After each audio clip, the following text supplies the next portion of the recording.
yung amazing na kwento tungkol sa mga ibon. Real-life Angry Bird nang lulusob ng drone camera. Pag nagalit ang ibon, lagot ka.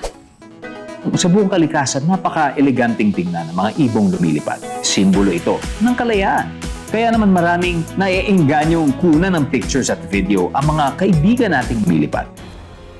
So what species of birds are commonly found in these areas? The Philippines used to be mostly forested, so a lot of the birds that are very specific for the Philippines are forest birds. And we see those here, for example, the hornbills, the malkoha, there's parrots, there's woodpeckers, all kinds of birds that occur here. Pero hindi lang mga expert ang nahihilig sa birdwatching, pati mga celebrities din. Isa pang uso bukod sa birdwatching ay ang paggamit ng drone cameras. Ito yung lumilipad na unmanned aerial vehicle na may kakabit ng video camera.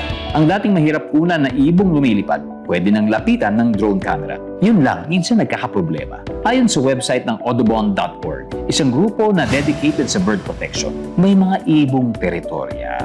Ayaw nila mag-share ng habitat, kaya defensive sila. Yan ang tunay na angry bird. Ang instinct nila ay palayasin ng anumang manghihimasok, may balahibo man o elesi man. Sa post ng New York-based drone and tech YouTuber na si Drone X Factor, ilang beses nang munting mayari ang drone niya ng paligiran at palibutan ito ng mga ibon. Muntik pang mawala ang signal niya. Buti na lang, napagod ang mga ibon at nilayasan ang kanyang drone. Ito naman ang nagyayalong bayan ng Spišská Nová Ves sa puso ng Slovakia sa Europe. Payapa ang eksena. Maaga pa kaya walang katao-tao. Kaya ang drone enthusiast at YouTuber na si Moriarty nagpalipad ng kanyang drone. Mukhang simbahan yun. Hindi niya alam na dapat pala niyang pinagdasal ang kanyang drone.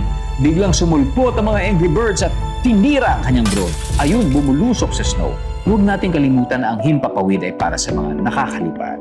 Nauna naman doon ang mga ibon kaysa sa atin. Kaya paalala kung magpapalipad ng drone, umiwas sa mga lugar na regular na daanan ng ibon. Malaking isyong pangkalikasan ito. Hindi lang for the birds.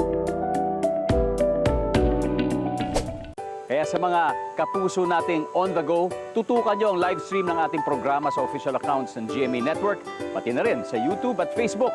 At mag-comment din kayo sa ating mga kwentong amazing.